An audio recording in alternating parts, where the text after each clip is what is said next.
E o elemento objetivo, a lei fala utilizar, mas depois ela diz mediante negociação com valores mobiliários. Então, essa utilização da informação relevante para obter uma vantagem devida tem que ser mediante negociação na bolsa de valores. Se alguém, por exemplo, tem uma informação privilegiada, uma informação relevante, e usa essa informação, por exemplo, para vendê-la para um concorrente, isso aí vai caracterizar lá um crime contra a propriedade industrial, mas não vai caracterizar crime contra o mercado de capitais. Contra o mercado de capitais é necessária a negociação no âmbito de uma bolsa de valores, ou mercado de balcão organizado.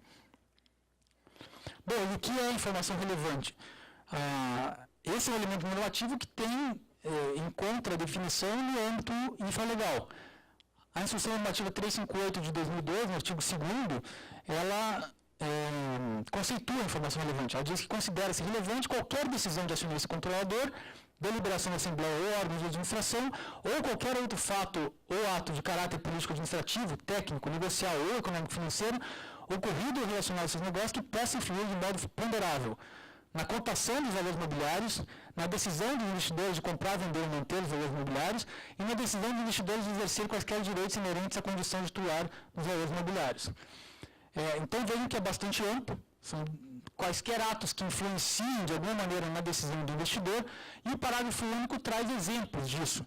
E aí tem 22 exemplos lá, mas são efetivamente exemplos, pode haver outros. Então, por exemplo, a empresa vai fazer uma fusão ou uma aquisição de uma outra empresa. E assim por diante, são diversos exemplos. O único caso de insider que foi julgado até hoje foi julgado aqui no tribunal, o tribunal confirmou a condenação.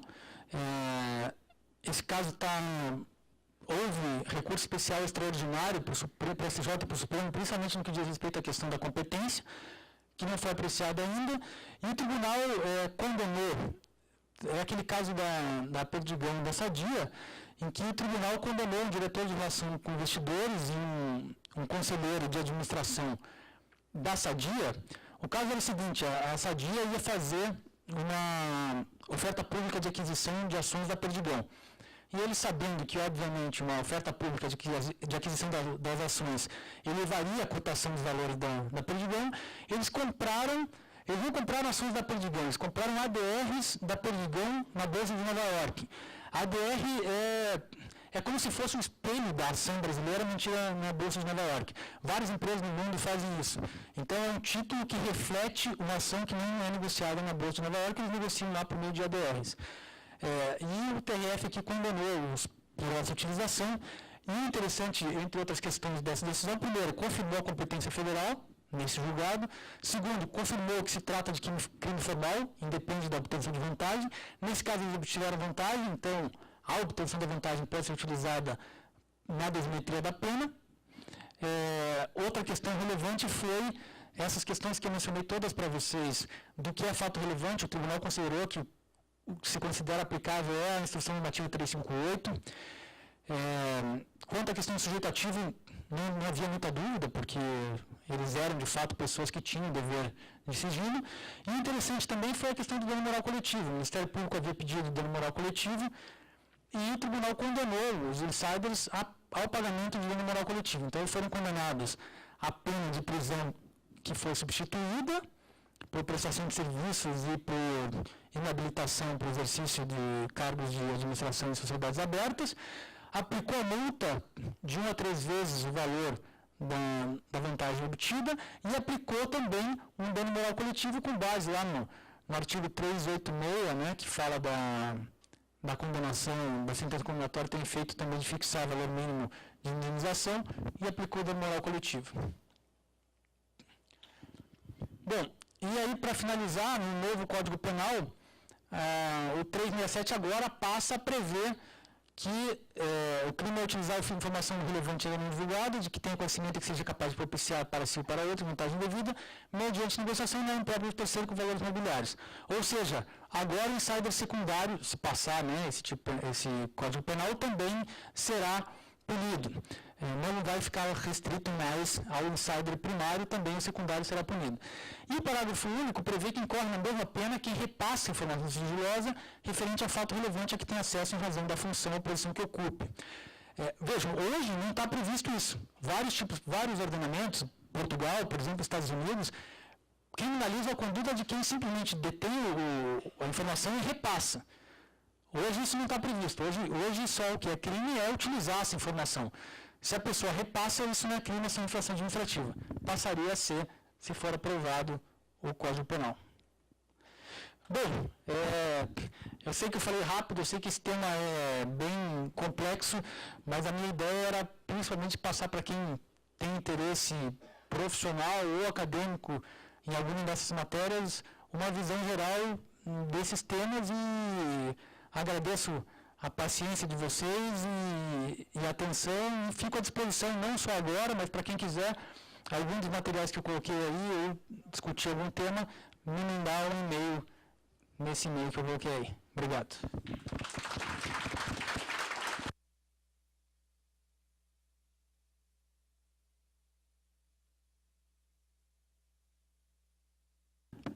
Vamos ver agora os artigos 19 e 20 da Lei 7492.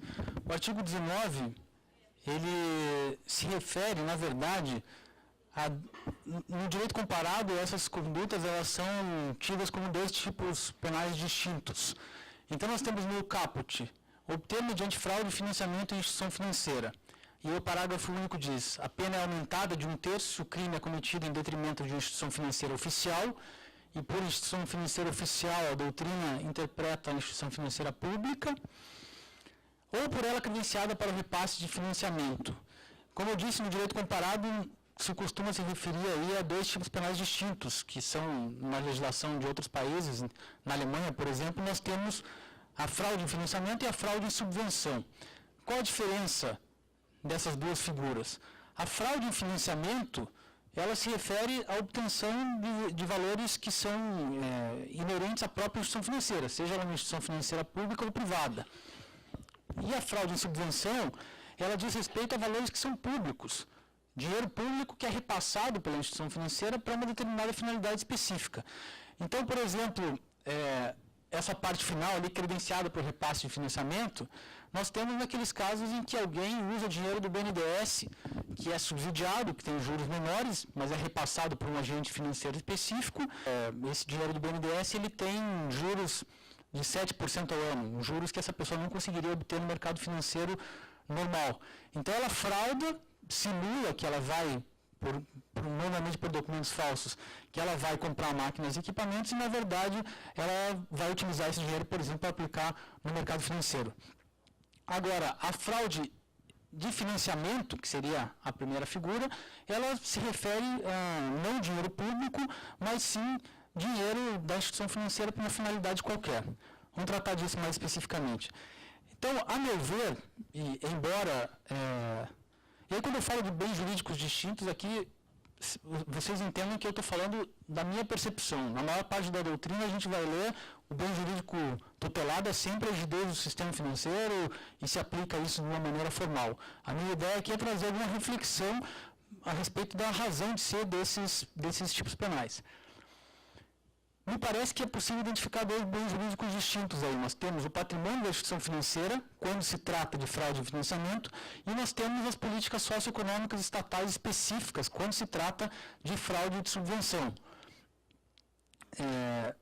Vamos especificar um pouco isso. Primeiro é preciso diferenciar financiamento e empréstimo. Aqui se trata de fraude de financiamento, obter financiamento mediante fraude, não obter empréstimo mediante fraude.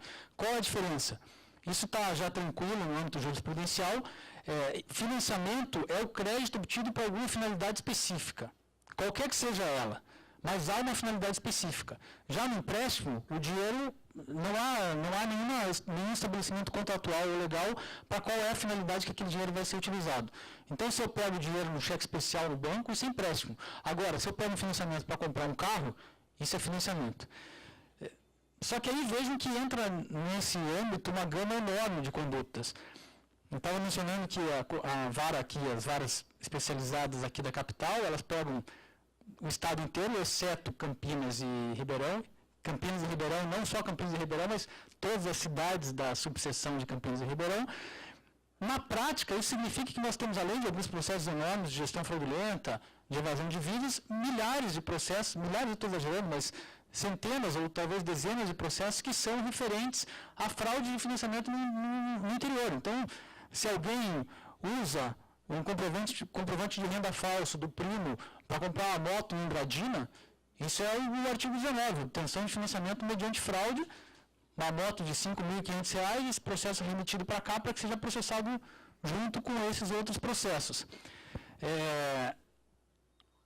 E aí me parece, quando a gente começa a julgar esses casos, chama atenção que parece haver intuitivamente alguma coisa errada nas penas que são aplicadas para esse tipo de financiamento. Não para esses, como eu mencionei. Há casos que são grandes, efetivamente, de quando se frauda aquilo que seria fraude de subvenção. Quando alguém usa dinheiro do BNDES, dinheiro público, para utilizar, desvia esses valores, frauda a instituição financeira para obter esses valores. Agora, quando há esses casos pequenos de fraude para obter um financiamento para alguma bobagem específica, me parece que não é razoável a pena que é aplicada. Aí cabe algumas considerações à ideia dessa, à luz da teoria da vítima dogmática. O que é a teoria da vítima dogmática? Essa é uma teoria desenvolvida pelo professor Schumann, que diz o seguinte: naqueles casos em que o titular do bem jurídico ele tem condições e dele é exigível que ele se proteja dessa ameaça ou dessa lesão ao bem jurídico, nós temos que verificar se é efetivamente o caso concreto de reconhecer a ocorrência do tipo penal ou não.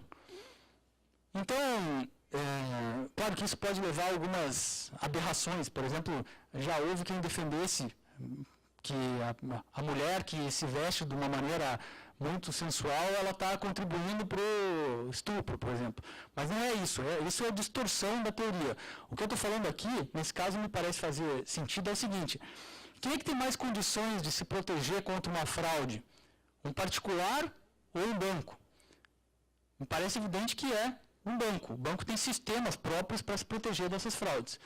Só que a gente percebe na prática que o banco não faz isso. O banco ele ignora, muitas vezes, um banco que admite uma carteira de identidade falsa para conceder e um comprovante de renda falsa, sem sequer verificar a idoneidade desses documentos e confere o crédito, no fim das contas, o que ele está fazendo, e isso me parece muito claro, porque a gente lá na sexta vara chegou a um ponto que a polícia começou a fazer o seguinte: ela começou a reunir os inquéritos de todos os bancos que tinham fraude em financiamento e começou a autuar esses inquéritos como gestão temerária para ver se imputava esse crime aos gestores do banco. De tão fraca era a fiscalização que eles fazem para conceder esses créditos. Então, na prática, o que eles fazem, não interessa se esse financiamento foi obtido mediante fraude ou não. O que interessa é se o financiamento é pago ou não. E a taxa de juros leva em consideração a inadimplência, seja fraudulenta ou seja real. Se eventualmente esses valores não forem pagos, aí sim é que eles vão atrás da pessoa. E no fim das contas eles terceirizam a justiça penal a cobrança desses créditos. É isso que acontece. Só que essa pessoa que... E aí vamos pegar um caso muito comum aqui, que esse eu acho que todo mundo já deve ter visto, porque isso acontece muito no civil também, que é o tal do Construcard, que é aquele cartão de crédito, de crédito, né? Não no sentido próprio, mas é um cartão que dá direito a um crédito para adquirir materiais de construção. E muita gente vai na caixa e obtém esse cartão e às vezes usa para outras finalidades. Algumas delas são até muito inocentes, assim, por exemplo, o sujeito está construindo a casa dele, ele pega um crédito de R$80.000, gasta 60 mil em material de construção e os outros 20 mil ele paga para o pedreiro que está construindo a casa dele. Esse é um crime do Sistema Financeiro Nacional que, como é da Caixa, a pena mínima é 2 e aumenta de 1/3 porque é uma instituição financeira oficial. E às vezes é um valor irrisório. Então, vejam, é necessário ponderar aí se esses são casos que efetivamente têm que ser punidos à luz da lei contra o Sistema Financeiro Nacional. Tem havido algumas decisões afastando essa... E mais uma outra questão. No estelionato, a pena é de 1 a 5 anos. E nesse crime, como eu falei, se a instituição financeira for oficial, é de 2 anos mais 1/3. E no estelionato, além disso, é necessário que se obtenha a vantagem indevida. Se não tiver a vantagem indevida, isso não acontece. Então, imagine um sujeito que faz um contrato de aluguel e apresenta um comprovante de renda falso, mas ele vai lá e paga o aluguel dele. Não vai acontecer nada, não vai ter estelionato nenhum. Agora, aqui, mesmo que ele depois, como aqui não se exige vantagem indevida e como o crime, em tese, é formal e não depende de um resultado concreto, ele poderia muito bem obter o financiamento de um construcar, por exemplo, usar numa outra finalidade e depois ele pagar esses valores e mesmo assim ser imputado esse crime contra ele. Será que faz sentido? No caso em que os valores são subsidiados, me parece muito claro que sim, porque esses valores estão sendo pagos pelo dinheiro público. Agora, se é uma instituição financeira privada, quando ela calculou o valor dos juros, ela já levou em consideração se o sujeito ia pagar ou não ia. E se ele pagando para ela, tanto faz qual foi a finalidade que ele usou. Então, é necessário pensar sobre esses tipos. Me parece aí possível, 4 soluções quando se chega a uma situação dessas. A primeira que eu não coloquei aí é simplesmente aplicar o tipo penal e a lei está aí para isso, não cabe ao juiz fazer esse tipo de consideração e a pena é essa mesmo e foi o que o legislador pensou. A segunda, em muitos casos menores, é aplicar a tipicidade. Tem muitos casos em que o Ministério Público mesmo já pede o arquivamento do feito e nem denuncia por considerar que o fato é insignificante. A terceira, que eu já vi também lá na 4ª região, é desclassificar o tipo penal para estelionato. Dizer, olha, não tem potencial para afetar o sistema financeiro nacional e, portanto, não é o crime do artigo 19. E a última hipótese seria aplicar a pena do estelionato. Essa última hipótese, para casos específicos, me parece razoável. A gente sabe que em outros casos a jurisprudência tem feito isso. No caso, por exemplo, do artigo 273 do Código Penal, que se aplica a pena do descaminho ou eventualmente do tráfico naqueles casos de medicamento. Então, no caso da receptação também, que é a receptação própria ou imprópria, em alguns casos isso foi feito. Eu não conheço nenhum julgado em que isso tenha sido efetivamente aplicado. O problema que eu vejo, só considerando as opções B e C que eu mencionei aqui, é que desclassificar para estelionato não vai ter um resultado prático errado. Porque na prática o que vai acontecer é que vai ser desclassificado, o juiz estadual vai suscitar conflito e isso vai ser devolvido porque o STJ vai dizer, não, mas isso aí é fraude, é fraude em financiamento, então é a competência da justiça estadual. Essa última aplicação da pena do estelionato que eu estou mencionando, embora seja uma solução heterodoxa, o que ela faz é tornar mais adequada uma pena a uma conduta que é no mínimo, se não menos grave do que a do estelionato, igual àquela. Bom, aí nós temos o artigo 20, que trata do desvio de finalidade em financiamento. Então, se aquele era obter o financiamento mediante fraude, esse é, depois de obtido o financiamento, mediante fraude ou não, aplicar os recursos provenientes do financiamento, concedido por instituição financeira oficial ou por instituição credencial, para repassá-lo em finalidade diversa da prevista em lei ou contrato. Então, vejam que, diferente do 19, o 20 só se refere à instituição financeira oficial ou credenciada para repassá-lo. Então, aí fica mais clara essa ideia de que está vinculada a dinheiro público. E a pena é de 2 a 6 anos. Bom, instituição financeira oficial, como eu mencionei, instituição financeira pública. E a casuística, eu queria mencionar 2 casos. O primeiro é esse do construcard que eu já falei para vocês, que me parece uma conduta, dependendo do caso, normalmente insignificante. E o segundo caso muito comum que já aconteceu há mais tempo, era dos CDBs. Mas acontece, ainda hoje, tem alguns casos que estão aí na justiça, principalmente em segundo grau, deve ter mais ainda pendente de julgamento. Alguns bancos, principalmente bancos pequenos e médios, eles se especializaram em um tipo de fraude, que eram fraudes contra o BNDES. Então, eles próprios contratavam pessoas que elaboravam projetos para quem tivesse interesse em obter financiamento perante o BNDES, e vamos supor que essa empresa dissesse, eu preciso de um financiamento de R$500 mil. E esse banco, então, dizia, então vamos obter para você um financiamento de R$1 milhão, e eu vou te entregar os 500 mil, e esses 500 mil a mais que a gente obteve, você vai deixar aplicado aqui comigo em CDBs.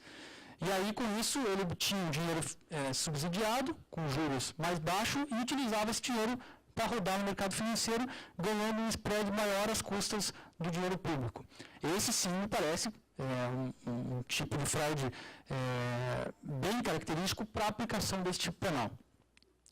Bom, quando alguém obtém financiamento mediante fraude e depois aplica esses valores em outra finalidade diferente daquela que estava prevista no contrato, me parece claro que nós temos aí o pós-fato impunível, porque quando o mutuário obtém financiamento fraudulentamente, a finalidade do mútuo já era irrelevante desde o princípio, as duas condutas são até, de certa forma, esperadas. Bom, agora vamos falar um pouquinho de evasão de divisas. A evasão de divisas está prevista no artigo 22 da Lei 7492. E nós temos aí três tipos penais inconfundíveis entre si. Nós temos a figura do caput, que é a operação de câmbio não autorizada, ou seja, efetuar a operação de câmbio não autorizada com o fim de promover evasão de divisas do país. Nós temos a evasão de divisas propriamente dita, que está na primeira parte do parágrafo único. Incorre na mesma pena quem, a qualquer título, promove, sem autorização legal, a saída de moeda ou divisa para o exterior. E a última figura é a manutenção de depósitos não declarados no exterior. Ou nele, no exterior, não tiver depósitos não declarados à repartição federal competente. Então, são três figuras que são inconfundíveis. Agora, é claro que se alguém efetua a operação de câmbio não autorizada com o fim de promover a evasão de divisas e depois, em seguida, efetivamente promove a saída dos valores do país e depois os mantém lá, nós temos aí uma progressão criminosa em que vai haver a absorção de uma figura pela outra. Mas são três figuras distintas e quando o Ministério Público denuncia por evasão de divisas, pelo 22, ele tem que dizer exatamente qual das três que ele está imputando e explicar por que é que está sendo caracterizada uma dessas três figuras. Bom, antes de falar da evasão de divisas propriamente dita, eu não vou falar dessa operação de câmbio não autorizada com a finalidade de evasão de divisas, porque ela está, de certa forma, em desuso. A meu ver, inclusive, o dólar cabo teria que se qualificar aqui. E eu já vou falar o que é dólar cabo, para quem não sabe. No caput do artigo 22. Mas o Supremo, na ação penal 470, acabou colocando o dólar cabo no parágrafo único e esvaziou um pouco esse artigo, o caput do artigo 22, ele ficou com pouca utilidade prática. Então vamos falar primeiro da evasão de divisas propriamente dita. A evasão de divisas está prevista no parágrafo único, incorre na mesma pena quem, a qualquer título, promove, sem autorização legal, a saída de moeda ou divisa para o exterior. Para compreender bem esse tipo penal, é preciso pensar qual foi a razão dele ter sido editado. Eu vou falar sobre as condições da política cambial da época, de 86 e de hoje, e depois a gente verifica essa questão do bem jurídico. Bom, em termos bem rápidos e bem simples. Em 1986, o Brasil vinha numa época de sucessivas crises cambiais. A balança comercial era sempre deficitária, o Brasil não tinha dinheiro para fazer frente aos pagamentos internacionais. Nesse âmbito, a saída, de certa forma até desesperada, que se encontrou para fazer frente ao pagamento, por exemplo, de commodities, de petróleo, de coisas essenciais para o país, é o seguinte: olha, a prioridade para obter dólares aqui e para fazer frente aos pagamentos internacionais é do governo. Sendo assim, os particulares só podem comprar dólar quando o governo autorizar. Então, existia uma resolução do Banco Central da época que dizia que para os particulares era autorizado até o limite de $1.000 por pessoa para fazer viagens ao exterior. Pessoal que se lembra disso, já ouvi de funcionários do Banco Central que na época o sujeito saía do Brasil, por exemplo, dizendo: eu vou fazer pagamento de uma cirurgia fora do Brasil. Quando ele voltasse, ele tinha que apresentar perante o Banco Central a comprovação de que ele efetivamente gastou aqueles valores numa cirurgia. Então, por isso é que o tipo penal falava: incorre na mesma pena quem a qualquer título promove sem autorização legal a saída de moeda de divisa para o exterior. Então precisava de autorização legal, como ato administrativo prévio que permitisse a aquisição daquela moeda. Se alguém adquirisse moeda sem essa autorização e remetesse ao exterior, isso seria evasão de divisas. Até por isso que boa parte da doutrina passou a sustentar: olha, Vamos prosseguir no regime cambial. Naquela época, como eu disse, a balança comercial era muito deficitária. O Brasil começou a melhorar muito nesse quesito. Eu até, na folha dessa semana, tinha o saldo comercial da balança comercial brasileira de 2005, em 2012, por exemplo, 2005 a 2012 sempre foi favorável. Em 2012 foi de 17,3 bilhões. Agora, em 2013 e 2014, passou a ser deficitária. 2 bilhões em 2013 e 2014 até agora 1 bilhão e 900 mil. O que significa isso? Que mesmo agora estando um pouco deficitário, o Brasil parou de ter dificuldade em atrair dinheiro do exterior. Então não houve mais necessidade de estabelecer uma política cambial tão radical a respeito da aquisição de moeda por particulares. Isso resultou em uma alteração dramática do regime cambial brasileiro. Então, independente dessa questão de balança comercial, estou ilustrando isso para vocês, só para a gente ver quais são as razões da alteração da política cambial. Hoje, no Brasil, se alguém quiser mandar e tiver esse dinheiro, $1 bilhão para o exterior, ele pode mandar. Não tem restrição nenhuma, ele não precisa pedir autorização para ninguém. O que ele precisa só é fazer com que esse dinheiro tramite por uma instituição financeira, sendo comunicado ao Banco Central e demonstrada a legalidade e a regularidade da transação, ele pode remeter. Então não faz mais sentido falar hoje em autorização legal. Então esse é o panorama. Antes de exigir autorização legal, o Brasil precisava garantir essas reservas cambiais para fazer pagamento, o Estado brasileiro, das suas obrigações internacionais, e hoje é liberado. Então, vai pela lei da oferta e da procura, o mercado é livre, pagando as taxas que o próprio mercado estabelecer, quem quiser pode mandar dinheiro para fora do país.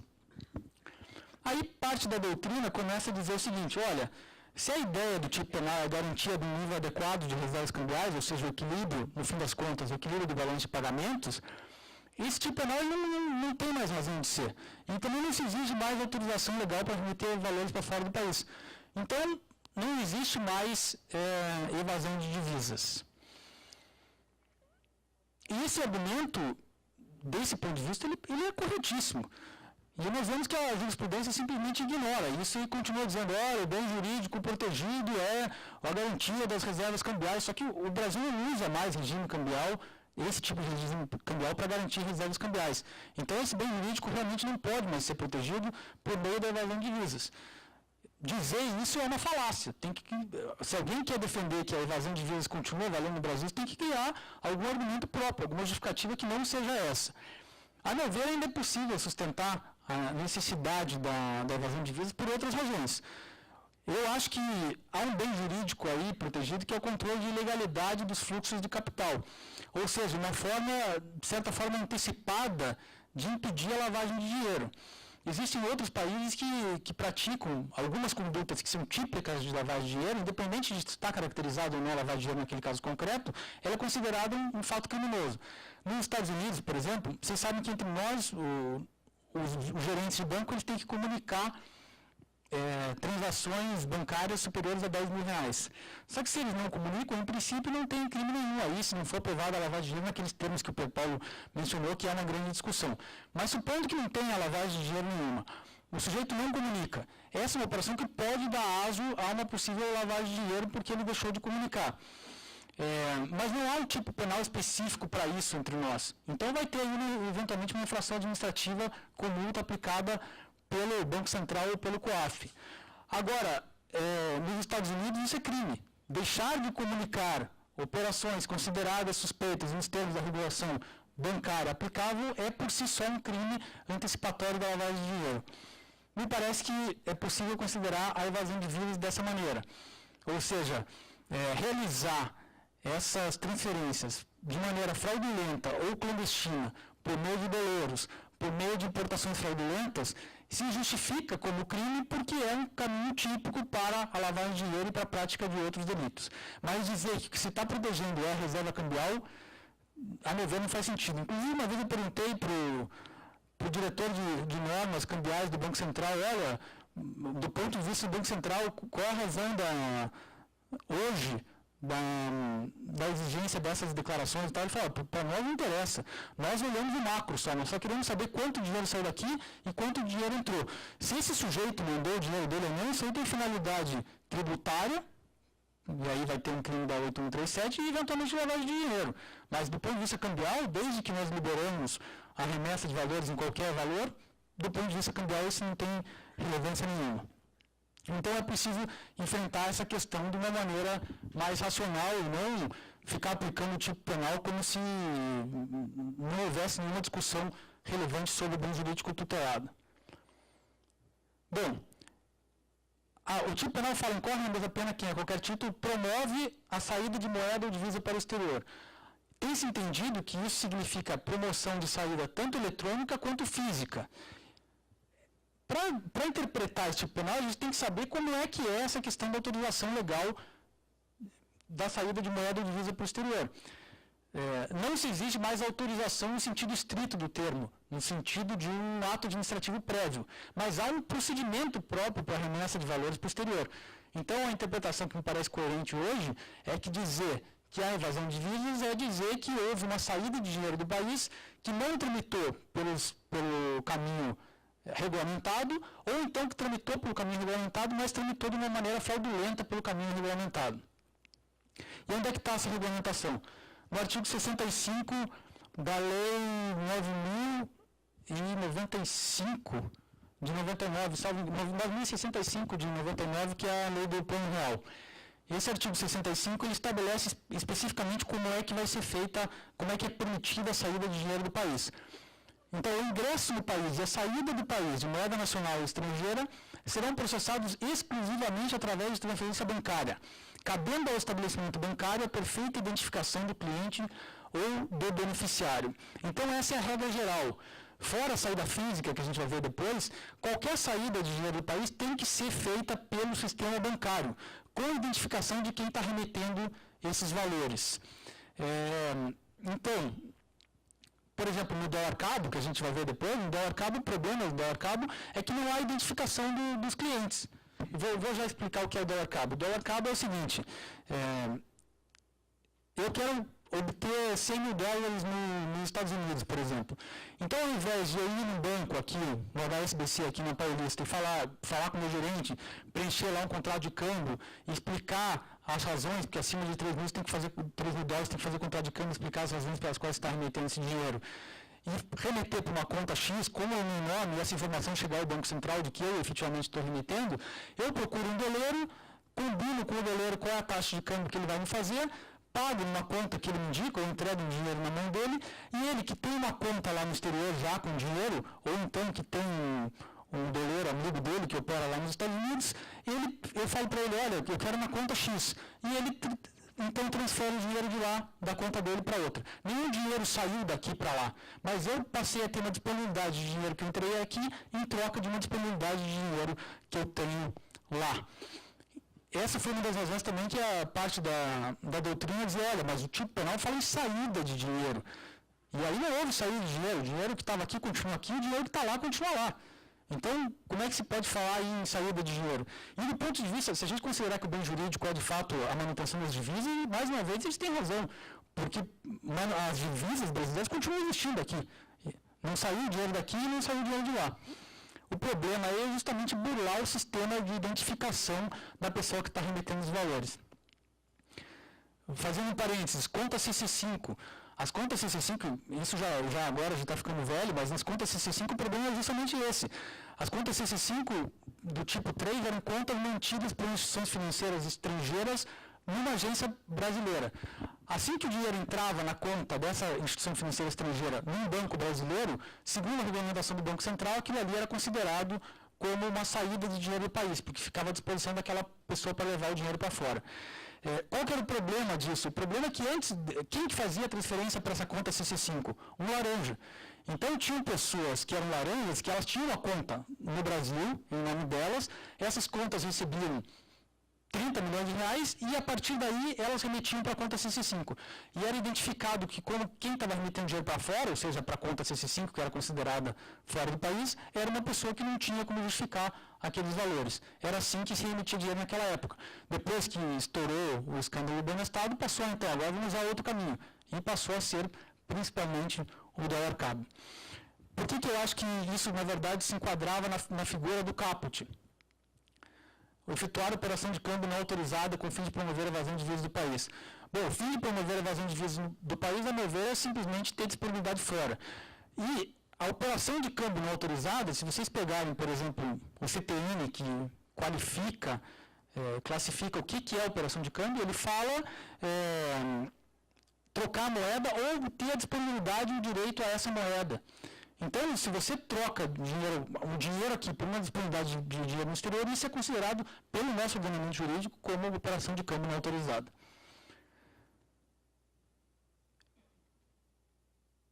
Bom, saída eletrônica, então. Como eu disse ali, está escrito exclusivamente através de transferência bancária.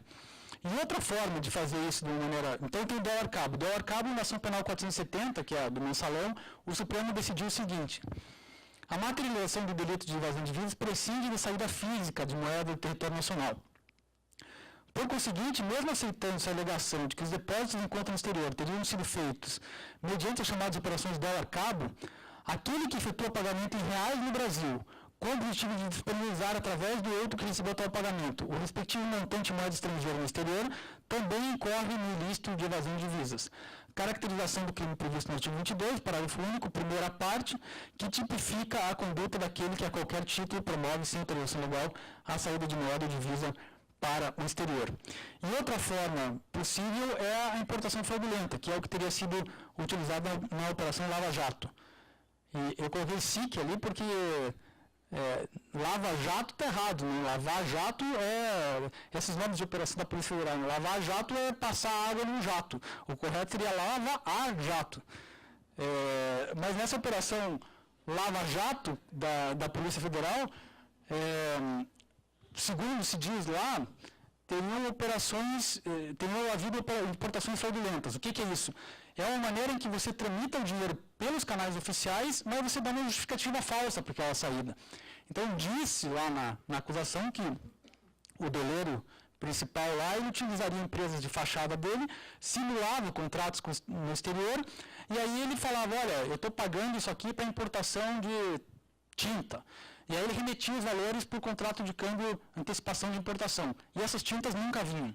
Às vezes existem motivos comerciais legítimos para isso, o sujeito leva um calote e ele vai e cobra esses valores. Mas se demonstrar que foi fraudulenta, aquela justificativa que se deu para a importação, para remeter os valores para o exterior, ela deixa de existir e você tem aí evasão de divisas também.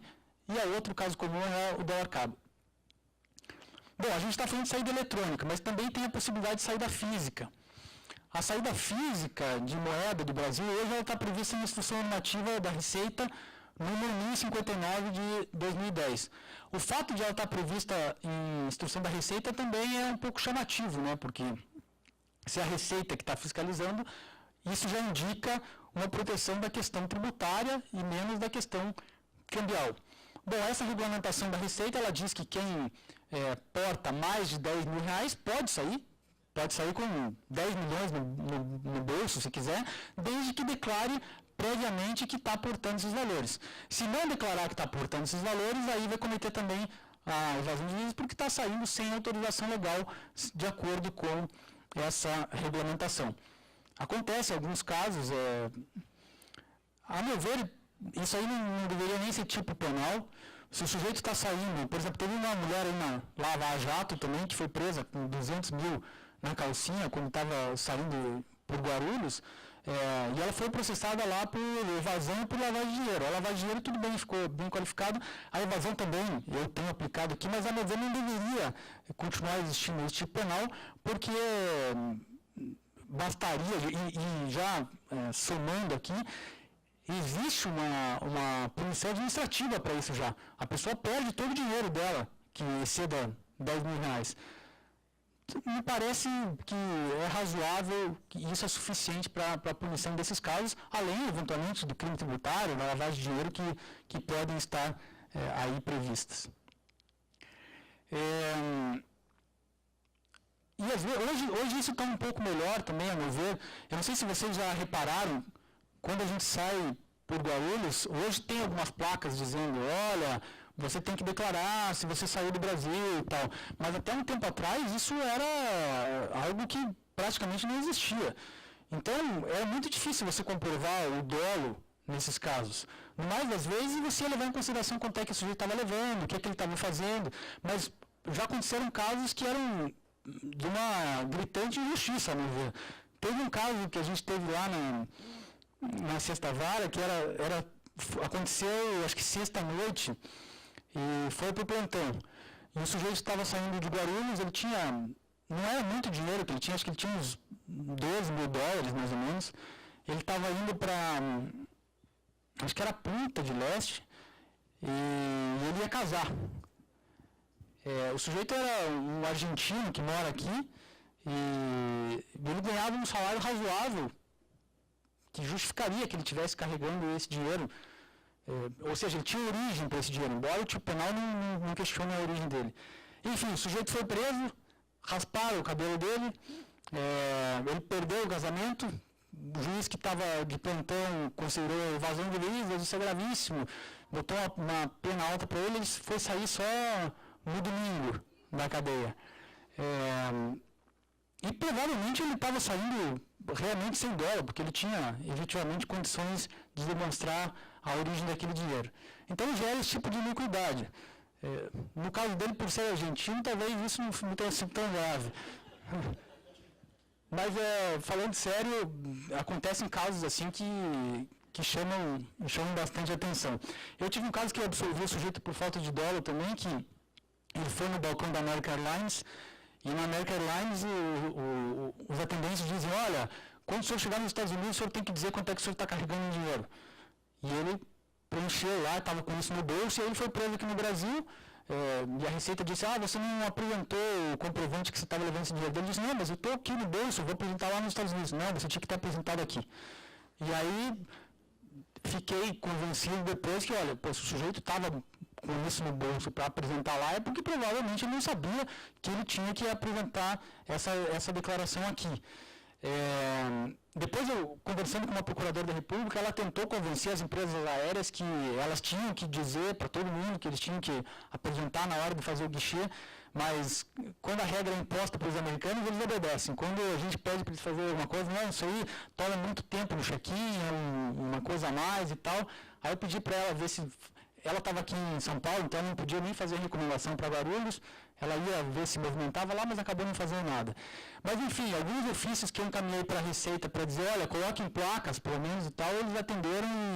Hoje já acho um pouco mais difícil dizer que não tem, deve se bem que, salvo engano, as placas são todas em português. Então, dependendo da situação do sujeito que estiver lá, e se ele realmente não falar português, eu acho complicado dizer que ele tinha que saber.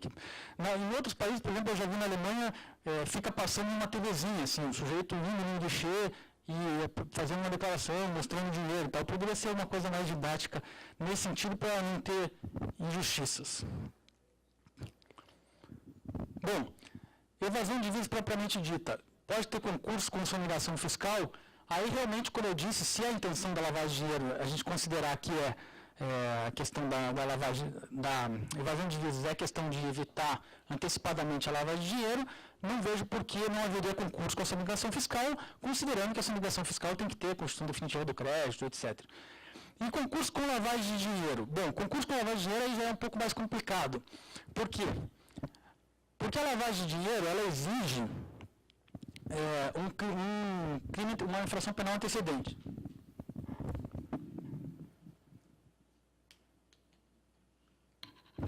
Essa infração penal antecedente pode até ser a própria evasão, mas o valor, o produto do delito, que é objeto da lavagem, que vai ser mandado para fora do país, ele tem que ser proveniente daquele crime. Ou seja, ele tem que ter surgido com a prática daquele crime. Se eu tenho, por exemplo, um traficante que remete valores por meio de doleiro para o exterior, aí tudo bem, eu tenho o tráfico, infração penal antecedente, e aí eu tenho uma conduta que, em princípio, caracteriza tanto evasão quanto lavagem de dinheiro. Aí, a depender do entendimento que se tenha, pode-se dizer, não, então tá, o tipo penal, infração penal antecedente é o tráfico, e eu tenho um concurso formal entre lavagem e evasão. A meu ver, como eu entendo a evasão como uma antecipação da lavagem, a lavagem, ela absolveria a evasão, não seriam os três tipos. Mas a questão que me preocupa aqui não é essa, a questão é uma pessoa que tem dinheiro em princípio ilícito, e ela remete esses valores para fora do país. o simples remeter desses valores para fora do país pode ser considerado que existe aí uma lavagem que tem como antecedente a evasão, porque às vezes é isso que o Ministério Público imputa. O sujeito mandou dinheiro para fora, o sujeito é doleiro, mandou dinheiro para fora.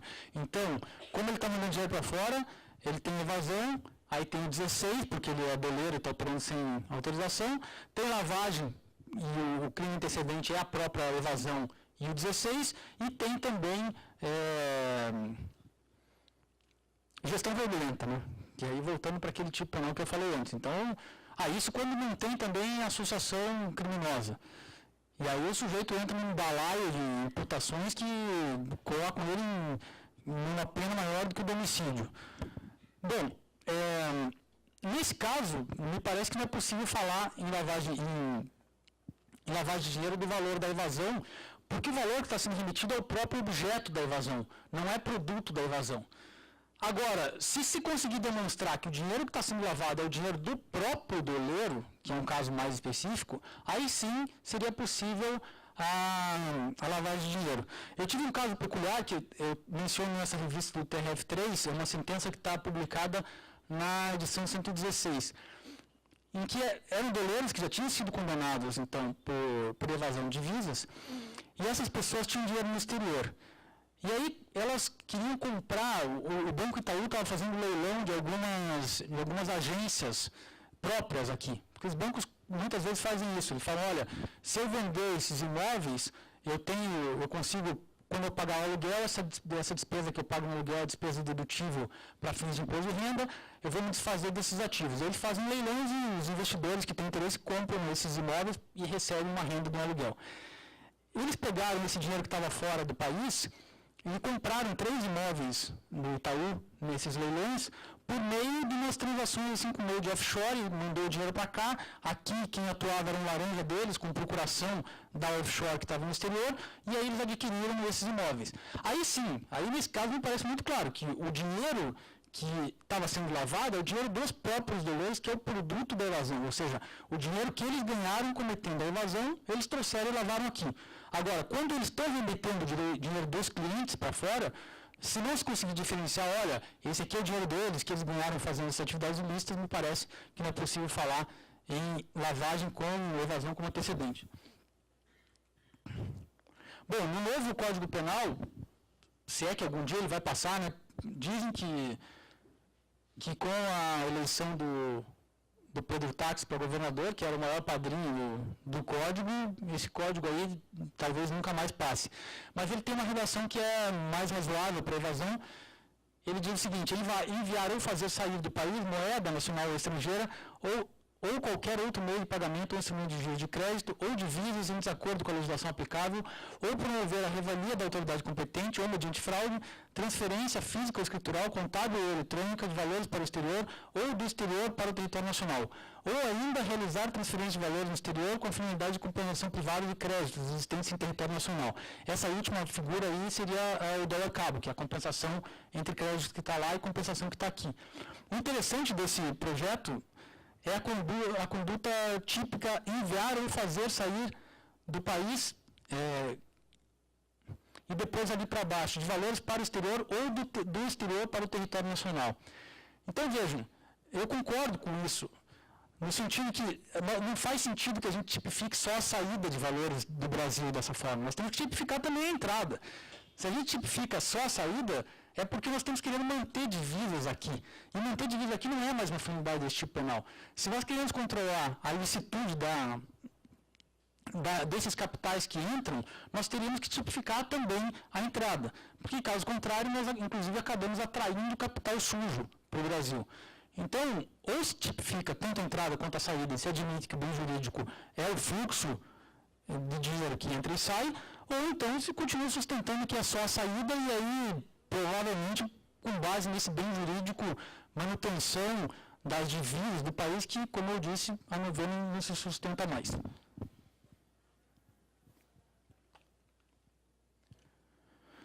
Bom, e aí, por fim, nós temos a manutenção não declarada de depósito no exterior, que é a parte final do artigo 22. Diz o seguinte, incorre na mesma pena quem no exterior, mantiver depósitos não declarados de repartição federal competente. Então, a primeira questão é saber quem é a repartição federal competente que o tipo penal refere. E aí, se nós formos procurar na legislação não penal, nós vamos encontrar que tanto a Receita quanto o Banco Central exigem declaração de depósitos mantidos no exterior. A Receita, a Lei 9.250, no artigo 25, parágrafo 4º, e o Regulamento do Imposto de Renda, artigo 791, parágrafo 1º, inciso 3, no que se refere à pessoa física, ela exige que quem tem conta no exterior, no valor de no mínimo R$140, tem que declarar. Então, se alguém aqui tem conta no exterior, e essa conta no exterior tem valor, se alguém foi estudar nos Estados Unidos há um tempo atrás, deixou o dinheiro lá, e o valor está acima de R$140, tem que declarar para a Receita. Já o Banco Central exige, em regra geral, que seja declarado o valor mantido no dia 31 de dezembro de cada ano, que seja superior a $100.000. Então, é uma diferença gritante do valor que exige uma declaração e outra. E qual é a repartição federal competente que o tipo penal se refere? É o Banco Central, é a Receita ou é os dois? Existiu uma grande discussão sobre isso durante algum tempo, e muitas vezes se dizia, são os dois e tal. Mas acabou se pacificando aqui, a terceira região já antes do Supremo já vinha decidindo assim, que a partir da análise do bem jurídico protegido, tem que ser o Banco Central. Porque quem não declara para a Receita valores mantidos no exterior já comete um outro delito, que é o do artigo 1º da Lei 8.137, ou seja, omissão de receita. O sujeito não está declarando valores que ele mantém no exterior, depende da constituição definitiva do crédito, constitui o crédito tributário, ele vai incorrer no crime da Lei 8.137. Então, esse aí, do artigo 22, parágrafo 1, teria que ser o Bacen.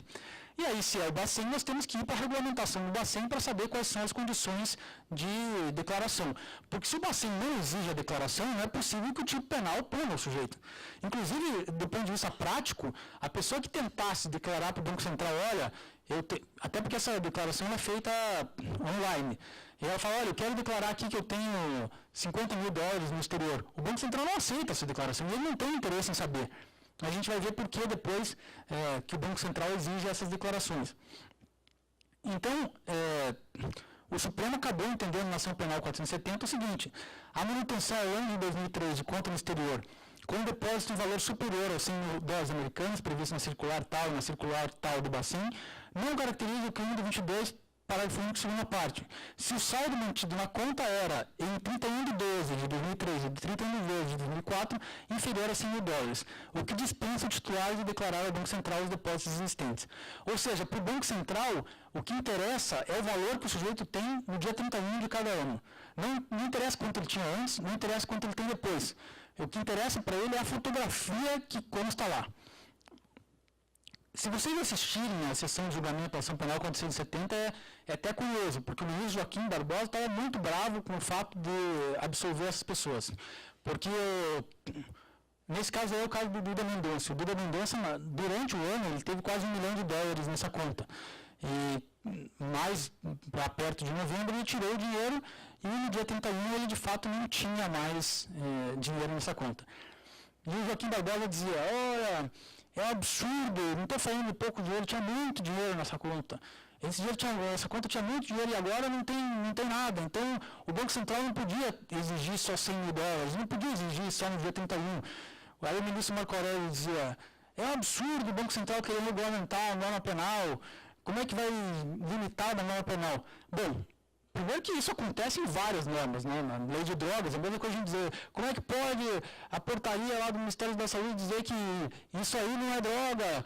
Eu acho que é droga, sim, deveria ser considerado droga. E a segunda é que a gente está fazendo uma inversão dos papéis. O Banco Central não regulamenta isso para ajudar o legislador penal. Essa lei penal foi criada para regulamentar a obrigação, para fortalecer uma obrigação que já era do Banco Central. Se a gente quer uma lei penal para outra finalidade, vamos decidir qual é a finalidade. Não, nós queremos prevenir a lavagem de dinheiro. Tudo bem. Aí, mais uma vez, eu acho que se qualifica da mesma maneira que na evasão. Tem que punir quem não declara, porque esse é um mecanismo que a gente criou para impedir a lavagem de dinheiro. Mas a finalidade dessa manutenção, dessa declaração, da manutenção no exterior do Banco Central, nunca foi essa. Então não dá para a gente querer punir porque a gente está bravo, porque o valor que está lá fora é muito alto. Se a norma protege um determinado bem específico e é regulamentado de uma determinada maneira, nós temos que observar aquela regulamentação infralegal.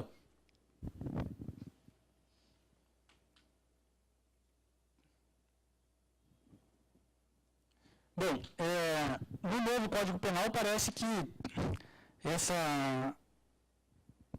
essa reclamação do Joaquim Barbosa acabou sendo acolhida, porque o artigo 366, que prevê evasão de divisas, passa a prever o seguinte: nas mesmas penas incorre quem, por qualquer meio ou forma, depositar, receber ou mantiver em seu imóvel de terceiro, depósito no exterior não declarado ao órgão federal competente em território brasileiro.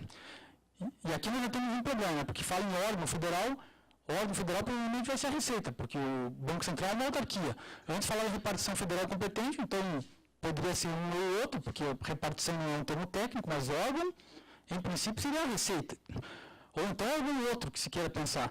E aí diz o parágrafo 2º, a declaração que se refere ao parágrafo 1º deverá ser feita no prazo máximo de 30 dias da efetivação do depósito.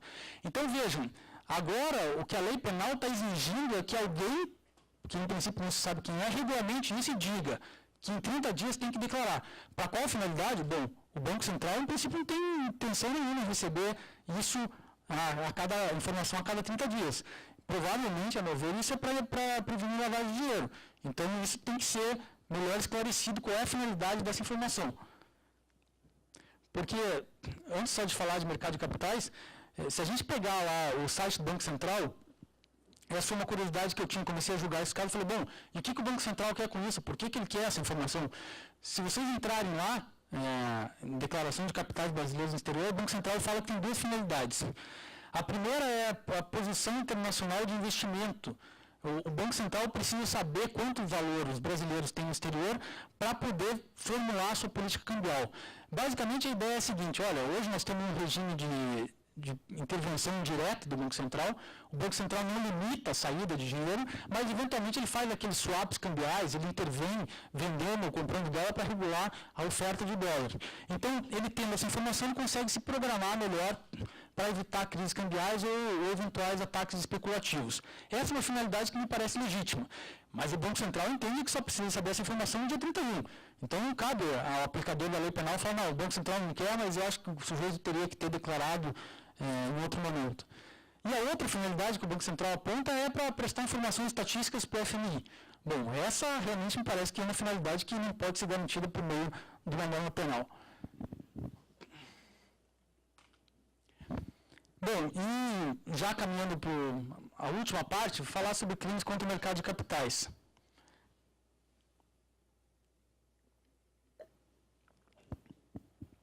E a primeira questão que a gente tem que resolver, crime contra o mercado de capitais, é saber se esses crimes são da nossa competência ou não são.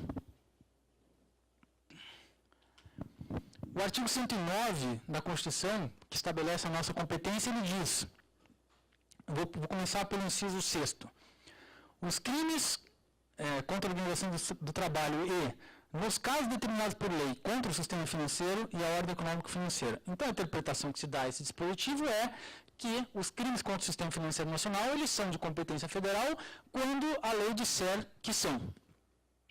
Na Lei 7492, nós temos o artigo 26 que diz expressamente os crimes dessa lei são de competência da Justiça Federal. Os crimes contra o mercado de capitais, além de alguns crimes que, a meu ver, são contra o mercado de capitais e estão na Lei 7492, nós temos crimes contra o mercado de capitais que estão na Lei 6385, de 76, que é a Lei do Mercado de Capitais. Esses crimes foram introduzidos na Lei 6385 pela Lei 10.303, de 2001. São os artigos 27C, 27D e 27E da Lei 6385. E essa Lei 6385 e a Lei 10.303 não disseram em nenhum momento que esses crimes são de processamento e julgamento pela Justiça Federal. Então aí já começa a primeira questão. Bom, se os crimes contra o sistema financeiro nacional, e não me parece haver dúvida que esses crimes são contra o sistema financeiro nacional, porque o mercado de capitais, como a gente viu, faz parte do sistema financeiro. Tem que estar previsto por lei, então, em princípio, eles não são de competência federal. Mas aí se alega o seguinte, olha, o artigo 109, inciso 6, ele não afasta a aplicação de outros dispositivos. Então é possível não vou nem entrar nesse aqui ainda. É muito simples pensar que, tudo bem, é um crime contra o sistema financeiro que não está previsto na lei que ele seja de competência federal, mas vamos imaginar que ele está previsto em tratado e tem elementos de transnacionalidade. Obviamente, a competência também é nossa, não por esse dispositivo 196, mas por outra razão, que é o outro, acho que é o 195. E da mesma forma, é possível que aplicar o 194. Infrações penais praticadas em detrimento do interesse da União ou de suas entidades autárquicas. Ou seja, o 196 não afasta a aplicação do 194. É possível que um crime contra o sistema financeiro nacional, caso ele não esteja previsto como sendo de competência federal, mas ainda assim seja considerado como praticado em detrimento do interesse da União e das suas entidades autárquicas, seja considerado de competência federal. Existem poucos julgados sobre isso ainda. O primeiro julgado do STJ que analisou expressamente essa questão é esse que eu estou mencionando para vocês aí, de 2009, em que o ministro Arnaldo Esteves Lima ele diz: a Lei 6385 não prevê a competência da Justiça Federal. Porém, é indiscutível que, caso a conduta possa gerar lesão ao sistema financeiro nacional, na medida que põe em risco a confiabilidade dos aplicadores no mercado financeiro, a manutenção do equilíbrio dessas relações, bem como a rigidez de todo o sistema, existe um interesse direto da União. Então, considerou, esse caso de manipulação de mercado, que a competência seria federal. Mas, existe uma ação civil originária. É uma ação civil ordinária porque é aqueles casos de conflito entre ministérios públicos, né, estadual e federal, e o Supremo entende que isso é conflito federativo, e aí a questão é julgada direto no Supremo como ação civil ordinária. Relator o ministro Dias Toffoli, que o ministro Dias Toffoli deu uma liminar no sentido de que, primeiro, não há previsão da Lei 6385 da competência federal. Segundo, não haveria interesse direto da União nesses casos. E aí ele faz referência ao julgado do delito de adulteração de combustíveis, da Lei 8176, que o Supremo já julgou e disse que a competência é estadual. Esse delito de adulteração de combustível, a questão era, mas há um interesse da ANP aí, porque é ela que fiscaliza se esses combustíveis são ou não são legítimos, então está ofendendo o interesse de uma autarquia federal. O Supremo disse, não, esse interesse não é direto, não dá para confundir o interesse da autarquia, os serviços dela, com o interesse daquilo que ela efetivamente protege. E a questão aí é que o delito que foi examinado nesse caso é o 27E. O 27E é uma forma específica igual ao 16, só que para o mercado de capitais. Ou seja, você ser administrador de carteira de valores imobiliários sem autorização, atuar no mercado de valores imobiliários sem autorização. Eu disse para vocês que o 16 compreendia essas figuras todas, mas o 27E ele corta especificamente no que diz respeito ao mercado de capitais. Então, esse é um crime mais bobo mesmo. É o sujeito que atua aí sem autorização e tal. Insider trading e manipulação de mercado, talvez a situação seja diferente, porque aí o potencial de afetação do sistema financeiro é grande. E nós temos lá no artigo 21, inciso 8º da Constituição, expressamente previsto que é competência da União fiscalizar o funcionamento do sistema financeiro. Então, mesmo depois desse julgamento do Supremo, que ainda é uma liminar, que ainda não foi decidido, inclusive a CVM entrou como assistente de amicus curiae nesse processo, porque a CVM tem todo o interesse que esses casos sejam de competência federal, porque eles têm consciência que se esses crimes forem julgados na Justiça Estadual, eles não vão ter prioridade nenhuma e vão acabar não dando nada. Inclusive no novo Código Penal, o caso passe está expressamente previsto agora que eles são de competência federal. Mas, como eu disse, mesmo depois dessa liminar do ministro Dias Toffoli, o STJ julgou outro caso, ministra Maria Tereza, que era de insider, em que ela disse o seguinte: cuide-se de inquérito policial instaurado para apurar suposta prática de insider, que teria atingido elevado número de acionistas, pondo em risco a segurança do mercado financeiro, caracterizada, pois, a competência da Justiça Federal, uma vez que a conduta em apuração afeta diretamente o mercado de valores imobiliários, sujeito à fiscalização de autarquia vinculada à União, qual seja a CVM. E nesse julgado ela fala especificamente da liminar do ministro Dias Toffoli. Ela diz, olha, eu sei que existe esse precedente, essa liminar do ministro Toffoli, mas aquele caso lá não é de 27D, que é insider, que esse sim tem esse potencial de afetar o sistema financeiro nacional.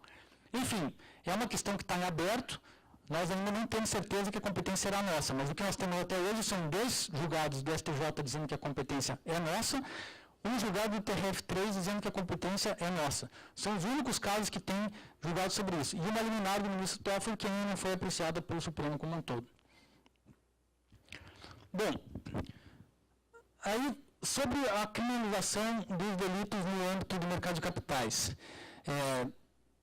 Parte da doutrina defende que é desnecessária essa criminalização, que isso é um exemplo típico do direito penal simbólico. E outros sustentam que há um bem jurídico legítimo. Nesse ponto, vale a pena mencionar uma diretiva da União Europeia, que é de 2014. Na União Europeia, hoje, é previsto expressamente pelo Tratado de Lisboa, que alterou o Tratado da União, no sentido de que é possível que se estabeleçam a necessidade de criminalização de algumas condutas. E a primeira utilização dessa nova competência foi justamente determinar a todos os Estados da União que eles devem criminalizar algumas condutas no âmbito do mercado de capitais.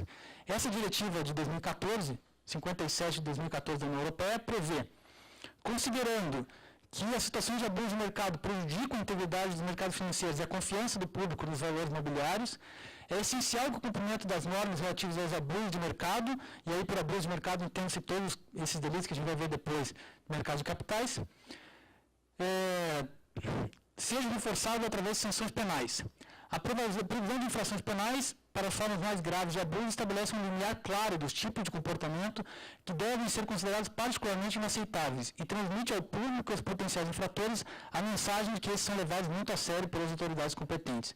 Então, independente da questão do que nós pensamos a respeito disso, a verdade é que a tendência no mundo todo é a criminalização desses delitos.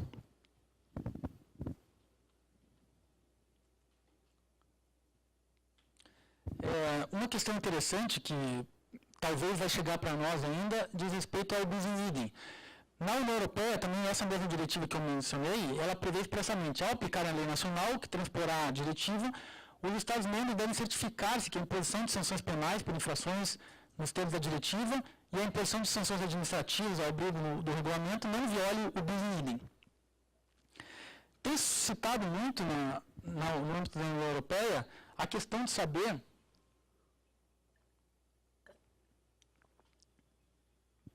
se a aplicação concomitante para o mesmo fato de sanções administrativas e sanções penais acarreta um bis in idem.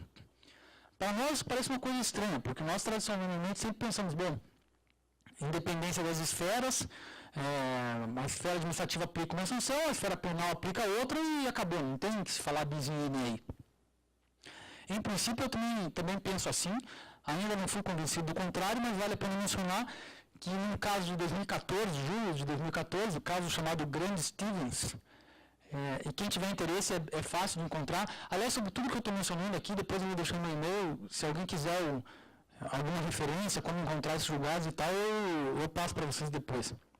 Mas assim, caso Grande Stevens, esse sujeito era advogado do dono da Fiat e do presidente da Juventus, e eles fizeram uma determinada operação lá que foi considerada de manipulação de mercado na Itália. E eles foram processados tanto no âmbito administrativo quanto no âmbito penal. E o Tribunal Europeu de Direitos Humanos, e aí o Tribunal Europeu de Direitos Humanos não é a Corte de Justiça da União Europeia. O Tribunal de Direitos Humanos ele é o equivalente à nossa Corte Interamericana de Direitos Humanos, com sede em São José da Costa Rica. Ele, interpretando o protocolo número 7, o artigo 4º do protocolo 7º da Convenção Europeia de Direitos do Homem, que é equivalente à nossa Convenção Interamericana de Direitos Humanos, entendeu que a punição da mesma conduta nas esferas administrativa e penal, se ambas possuírem um caráter penal em sentido amplo, fere a proibição do bis in idem e mandou parar com o processo penal por ele ter sido punido na esfera administrativa. Eu confesso que eu ainda não consegui entender qual é o critério que eles usam para dizer que tem mesmo caráter penal. Eu li alguns julgados lá e não fica muito claro. Em outros casos eles afastaram isso. Por exemplo, no âmbito tributário, o sujeito recebeu uma multa, recebeu o crime tributário e disseram, não, tudo bem, isso aí não é, uma tem caráter penal e a outra não tem. No outro caso subsídio agrícola. E aí o sujeito cometia o crime de fraude de subvenções e ao mesmo tempo também sofria uma sanção que era ficar inabilitado por pedir o subsídio por 3 anos. Eles disseram, não, são finalidades distintas. E nesse caso aí, não sei por que cargas d'água, eles só usam essa expressão, os dois têm caráter penal, e aí dizem que o fim do bis in idem. Bom, como eu disse, não é que eu acho que a gente tem que aplicar isso aqui, pelo contrário, mas é uma questão que eventualmente vai surgir para nós aqui. Aliás, a propósito, a convenção, a Corte Americana de Direitos Humanos, ela tem dado cada vez mais julgados que estão refletindo nos nossos entendimentos aqui. Eu acho que é uma tendência meio que irreversível, que daqui a um tempo nós vamos ter que, aliás, já deveríamos estar fazendo isso, aplicando os direitos da Convenção Americana de Direitos Humanos no nosso dia a dia. Porque nós todos sabemos qual é o status de uma convenção internacional assinada pelo Brasil, no que se refere a direitos humanos, no nosso ordenamento. E na prática, quando alguém alega isso, parece que a gente está falando de perfumaria. A gente está falando aí de bis in idem e tal, mas a verdade é que esses direitos estão inseridos no nosso ordenamento, seja com status superlegal, como diz o Supremo, seja com status constitucional. E a interpretação que a Corte Americana de Direitos Humanos dá para isso é sim relevante para nós. Na Europa isso já é uma coisa extremamente difundida, eles observam diretamente e a tendência é que a gente observe cada vez mais. Como eu disse, no Brasil a gente tem essa ideia de independência das esferas, me parece que até hoje eu não vejo razão para mudar esse entendimento. Bom, vamos falar direto dos crimes agora. O primeiro deles é o crime de manipulação de mercado, está no 27C. O crime está previsto da seguinte maneira: realizar operações simuladas ou executar outras manobras fraudulentas com a finalidade de alterar artificialmente o regular funcionamento dos mercados de valores imobiliários, em bolsa de valores, de mercadorias de futuros, mercado de balcão ou no mercado de balcão organizado, com o fim de obter vantagem devida ou lucro para si ou para outro, ou causar dano a terceiros. Então vejam que é uma redação extremamente confusa, é difícil de aplicar. E o que essa regulação, essa norma quis dizer? Vou passar 12 aqui. A manipulação do mercado está prevista desde 79 na instrução normativa da CVM. Então ela já é infração administrativa no direito brasileiro há muito tempo. E na instrução normativa número 8 de 79, nós temos 4 figuras lá. Eu não vou entrar muito nisso aí, é só para dar um panorama geral. Mas nós temos 4 figuras lá, que são a criação de condições artificiais de demanda, manipulação de preço de títulos imobiliários, operação fraudulenta e prática não equitativa. Essas são as condutas que são analisadas no âmbito da CVM. E se a gente fizer uma pesquisa sobre como é que a CVM aplica essas normas, a gente vê que muitas vezes esses conceitos eles se confundem entre si, não são muito claros. Só para dar alguns exemplos para vocês. Prática não equitativa, o que a CVM entende por isso? A prática não equitativa é aquele aproveitamento que uma parte tem de uma situação, de uma posição específica que ela ocupa na relação de negociação dos valores imobiliários. Um caso muito clássico é do chamado front-running. O que é o front-running? Front-running, normalmente isso é feito contra o fundo de pensão. Então, o fundo de pensão, por exemplo, aliás, é por isso que tanta gente quer comandar fundo de pensão, porque é muito fácil fraudar fundo de pensão. O sujeito tem um fundo de pensão e aí ele vai comprar lá 1 milhão de ações de uma empresa que não é tão líquida no mercado. Quando vier essa ordem de compra e ele começar a despejar ofertas no mercado, esse valor imobiliário ele tende a subir.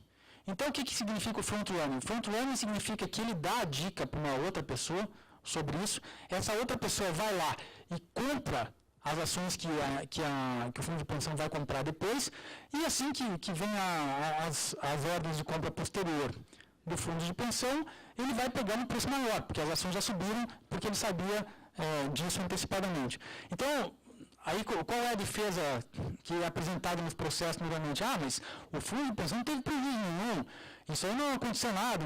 Não, na verdade o que aconteceu foi que o sujeito se aproveitou de uma situação que ele tinha e o fundo de pensão teve que pagar às vezes mais do que aquilo que ele pagaria se eles não tivessem corrido antes.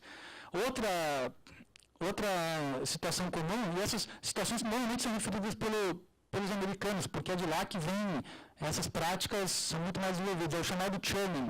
O churning que significa alguma coisa como ficar batendo, assim, fazendo leite coalhar, qualquer coisa desse tipo.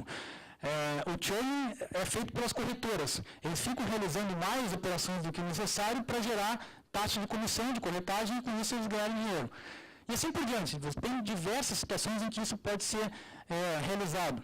Condições artificiais de demanda. O sujeito, por alguma razão específica, para fins societários, por exemplo, vamos dizer que ele vai emitir novas ações de uma companhia. Para emitir novas ações de uma companhia, um dos critérios levados em consideração é a liquidez da ação e o valor que ela está sendo praticada no mercado. Ele quer elevar esse valor. Então, ele pega partes coligadas e fica simulando operações entre eles para fazer com que isso suba o valor da ação. Isso é criar condições artificiais de demanda. Operação fraudulenta, normalmente eles vinculam a utilizar documentos falsos, alguma falsidade documental. E manipulação de mercado é atuar de alguma maneira para elevar artificialmente os valores daquela ação. O sujeito ativo desse crime é um crime comum, pode ser praticado por qualquer pessoa, e tem-se entendido que, no que diz respeito ao tipo objetivo, ele pode ser praticado tanto por negociação como divulgação de informações, que os americanos chamam de Action-Based Manipulation ou Information-Based Manipulation. Ou seja, vamos ler o tipo de novo. Realizar operações simuladas ou executar outras manobras fraudulentas. Então, manobras fraudulentas, em princípio, não precisa ser uma negociação. Pode ser outro fato. Um caso que agora vai gerar uma nova discussão é o caso do Ike Batista, né, e dos outros diretores da OGX. No caso dele, pelo menos uma das denúncias que eu li, a questão era vinculada, a manipulação dele teria sido feita pela questão da divulgação da informação. O que em resumo, posso estar enganado, e as duas denúncias que eu vi que foram formuladas contra ele estão no site da Procuradoria da República, uma no Rio e outra em São Paulo. Então, se vocês procurarem lá, vocês encontram. Ele divulgou na informação que ele teria colocado uma cláusula put no contrato que ele fez com a empresa. O que é uma cláusula put? Ele se comprometia a colocar $1 bilhão na empresa num determinado período. E ele divulgou isso para o mercado. E segundo o Ministério Público, no mesmo ato ele deixou de divulgar que essa cláusula put que ele tinha colocado lá estava sujeita ao fato de ele não alterar o plano de negócios. E aí ele já sabia que ele ia alterar o plano de negócio porque ele já tinha conhecimento que alguns dos campos de petróleo que a OGX ia explorar não tinham aquele potencial. Então, no fim das contas, aquela cláusula put não levou a nada. Ou seja, ele teria manipulado o mercado no sentido de induzir os investidores a acreditar que ele confiava tanto na empresa que ia botar $1 bilhão do dinheiro dele lá, e depois ele não colocou nada, e isso alterou o preço das ações. Vejam que esse é um caso interessante, porque há quem defenda que, se não tiver negociação para manipular, o crime não se caracteriza. O Arnaldo Malheiros, por exemplo, já escreveu isso. Não me parece que isso decorra do tipo. Me parece que é possível fazer isso sem negociação. Tinha um caso também mais bobo, mas que aconteceu nos Estados Unidos, que foi do 50 Cent, daquele rapper, que ele usava as redes sociais para ficar divulgando que ia subir determinada ação, etc. e tal, e aí, com isso, manipular o mercado, isso seria Information-Based Manipulation.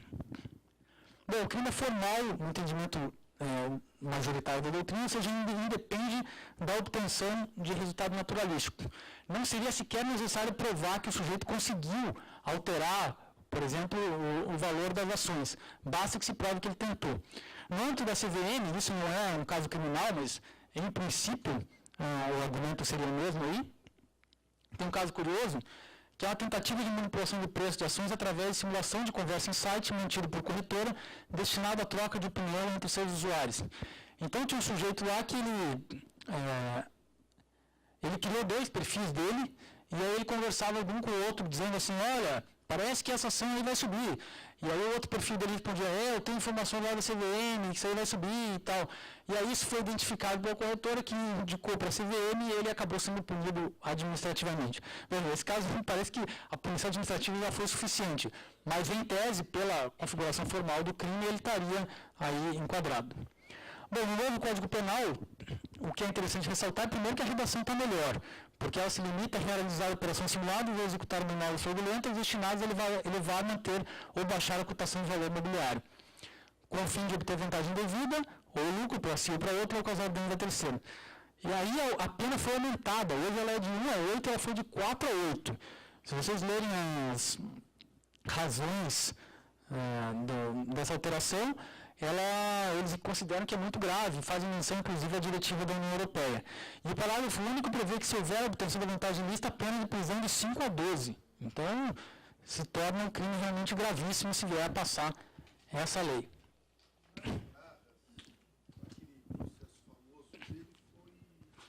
O caso do Nas Narras é um típico caso que enquadraria aqui, mas só que na época do Nas Narras, esse tipo penal não existia ainda. Então, eu acredito que tenha sido, porque foi quando ele quebrou a Bolsa do Rio, né? Isso é final da década de 80, né? Alguma coisa assim. E esse crime aí surgiu só em 2001. Mas eu não sei, também não vi ninguém sustentar que aplicaria retroativamente e tal. Mas, de fato, antes, quando não tinha esse crime aí, muitas hipóteses que hoje são de manipulação caíam em inversão fraudulenta. Porque muitos casos eram no âmbito de fundos de pensão e tal. Mas esse do Ike Batista vale a pena acompanhar porque vai ser um caso bem emblemático. Bom, e agora o nosso último crime, que é o de insider trading. O insider trading, a ideia dessa ampla informação no âmbito do mercado de capitais surgiu depois da quebra da Bolsa de Nova York em 29. A partir daí, com o New Deal, que foi aquela reformulação do papel do Estado depois da quebra, começaram a surgir diversas regras regulamentando o mercado financeiro, entre elas o Securities Act de 33 e o Securities and Exchange Act de 34. Esses diplomas legais eles são fundados na ideia do Full and Fair Disclosure, ou seja, da revelação completa e honesta de informações relevantes, garantindo a simetria do seu conhecimento a todos os agentes do mercado. Qual que é a ideia que está por trás disso? É que todo mundo que negocia valores imobiliários tem que ter a possibilidade de ter o mesmo conhecimento, pelo menos o melhor conhecimento possível a respeito daqueles valores que estão sendo negociados. Se alguém tem informações que são privilegiadas, ele vai estar numa situação diferenciada e potencialmente prejudicial aos demais investidores. O princípio não visa proteger alguém de fazer mal aos investimentos. Pelo contrário, todo mundo está livre para fazer burrice. A questão é garantir que todo mundo tenha o mesmo grau de informação sobre, pelo menos as informações públicas, sobre aqueles ativos imobiliários. E que essas informações se tornem públicas a partir do momento em que elas se tornem relevantes e que isso não prejudique a própria companhia. Fala-se uma razão econômica, que é a eficiência do mercado, e uma razão ética, garantir a igualdade dos participantes do mercado.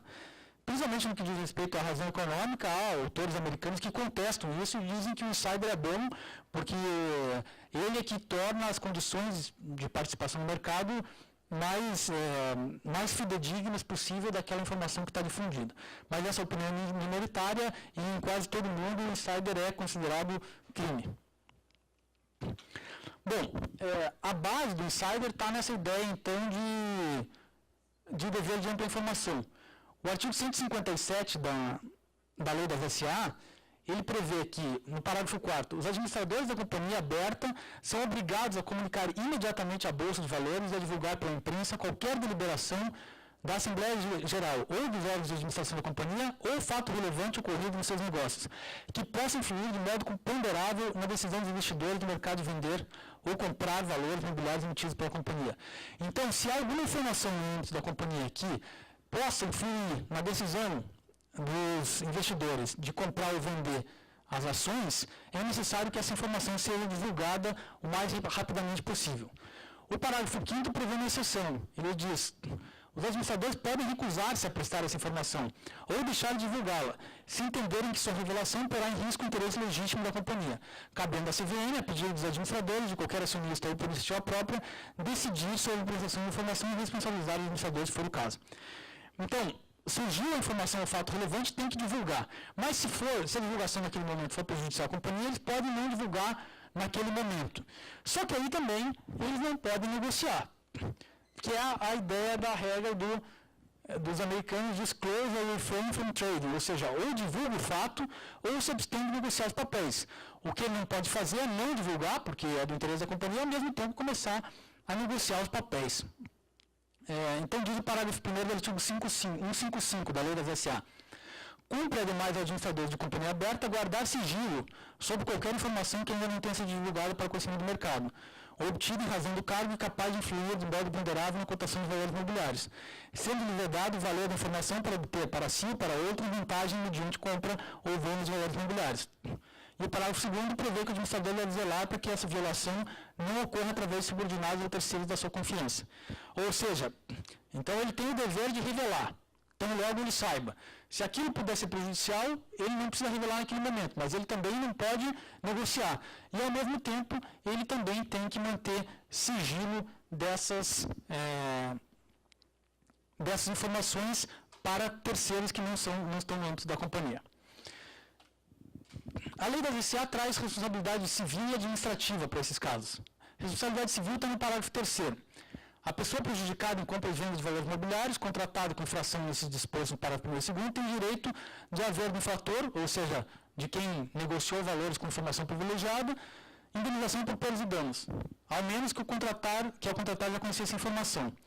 Responsabilidade administrativa, parágrafo 4º.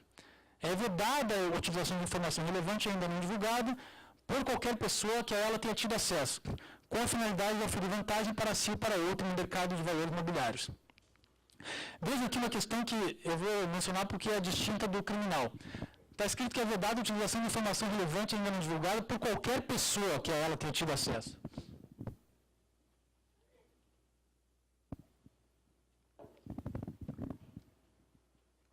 Esse qualquer pessoa remete àquilo que a doutrina chama de insider primário e insider secundário, ou insider de mercado.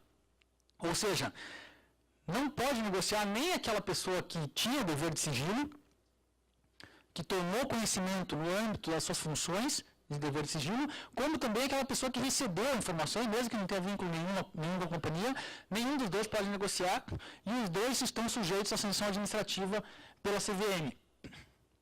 O artigo 13, caput, parágrafo 1º, tratam dessa questão, do insider de mercado, ou o insider secundário, ou o TIPIs. TIPIs porque eles receberam a dica, né, a TIP. E aí a CVM tem, no âmbito do ônus da prova, ela tem considerado o seguinte, que o insider primário, ele é que tem que provar que não tinha conhecimento da informação. Se ele negociou, ele tem que provar que ele não tinha conhecimento da informação. Agora, o insider secundário, aquela pessoa que está no mercado, aí cabe a CVM demonstrar que efetivamente ele tinha conhecimento. Por isso que é muito difícil a CVM provar, porque se ela não conseguir fazer um link entre essa pessoa e alguém que tinha o dever de informação, o sujeito pode dizer, não, eu não obtive essa informação, e aí a CVM tem que fazer essa ligação entre os dois. Essa instrução CVM 358 de 2012 é que regula a prática do insider trading no âmbito administrativo. E aí, passando para a responsabilidade penal, já estamos indo para o fim. O 27D, ele prevê o tipo penal de utilizar informação relevante ainda não divulgada ao mercado, de que tenha conhecimento e da qual deva manter sigilo. Então, vejam aqui a diferença da infração administrativa. Quando se refere a da qual deva manter sigilo, aí já está se pressupondo que o sujeito ativo são só aquelas pessoas que têm o dever de sigilo. Isso é reconhecido pela própria CVM, que no âmbito penal, somente o insider primário é que é punido. O insider secundário não tem responsabilidade penal, só responsabilidade administrativa. Então, o sujeito ativo é um crime próprio, por essa expressão da qual deve manter sigilo. Mas não é só aquela pessoa que está dentro da companhia. Porque esse dever de sigilo ele pode ser decorrente de outras atribuições legais. Por exemplo, aí se refere a temporary insider. Nós temos na Lei Complementar 105 diversas pessoas, bancos, por exemplo, pessoas que trabalham com um determinado fato relevante e têm conhecimento daquela informação, também não podem negociá-la porque eles vão cometer delito. Os contadores também têm dever de sigilo. Os advogados, pelo Estatuto da OAB, quando tem conhecimento de uma operação que seja uma informação relevante, não podem negociar com aquelas operações, eles também têm dever de sigilo. E a lei fala em nome próprio ou de terceiro. Então, isso é interessante também. tem que haver a participação do insider primário. Mas se ele negociar por meio de um terceiro, e isso ficar efetivamente comprovado, vai ser possível punir esse terceiro a título de participação e também punir o insider. Mas é uma prova bastante difícil. E o elemento objetivo, a lei fala utilizar, mas depois ela diz mediante negociação com valores imobiliários. Então, essa utilização da informação relevante para obter uma vantagem devida tem que ser mediante negociação na bolsa de valores. Se alguém, por exemplo, tem uma informação privilegiada, uma informação relevante, e usa essa informação, por exemplo, para vendê-la para um concorrente, isso aí vai caracterizar lá um crime contra a propriedade industrial, mas não vai caracterizar crime contra o mercado de capitais. Contra o mercado de capitais é necessária a negociação no âmbito de uma bolsa de valores, ou mercado de balcão organizado. Bom, e o que é informação relevante?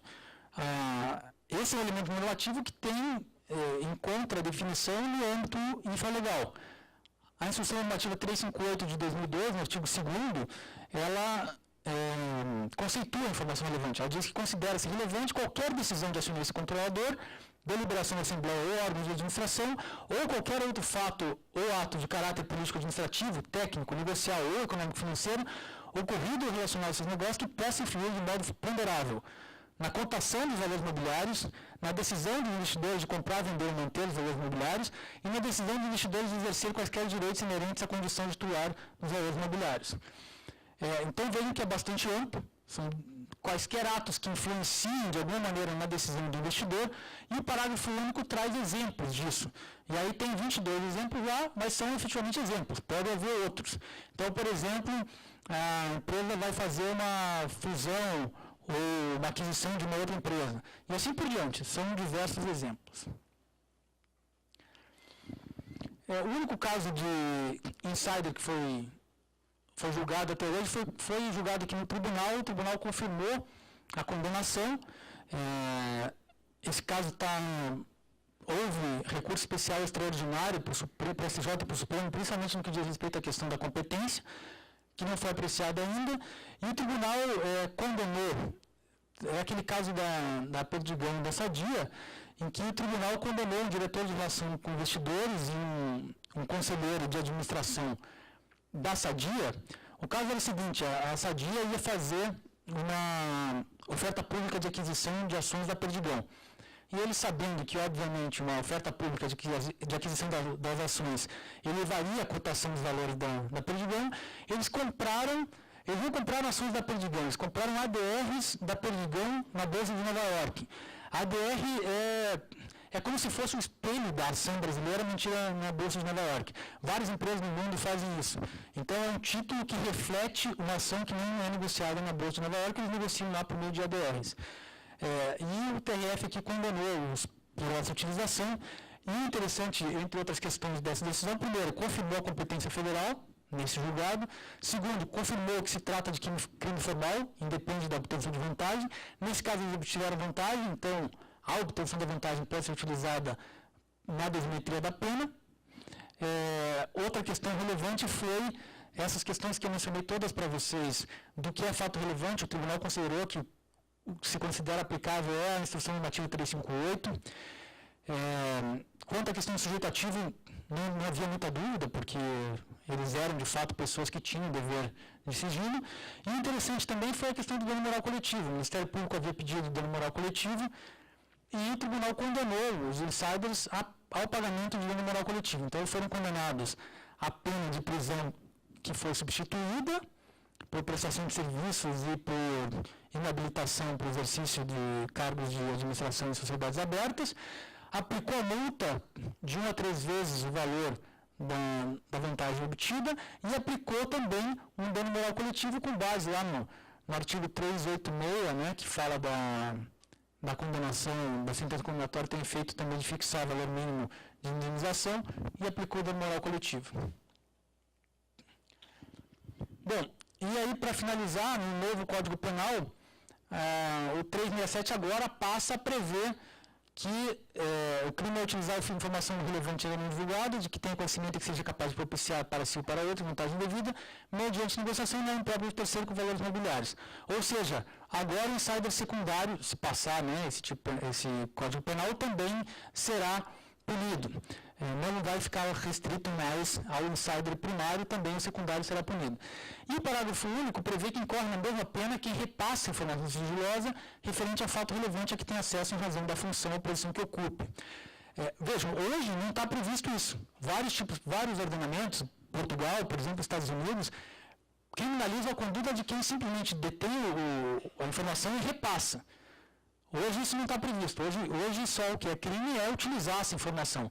Se a pessoa repassa, isso não é crime, isso é infração administrativa. Passaria a ser, se for aprovado o Código Penal. Bom, eu sei que eu falei rápido, eu sei que esse tema é bem complexo, mas a minha ideia era principalmente passar para quem tem interesse profissional ou acadêmico em alguma dessas matérias, uma visão geral desses temas e agradeço a paciência de vocês e a atenção e fico à disposição não só agora, mas para quem quiser, algum dos materiais que eu coloquei aí, ou discutir algum tema, me mandar um e-mail nesse e-mail que eu coloquei aí. Obrigado.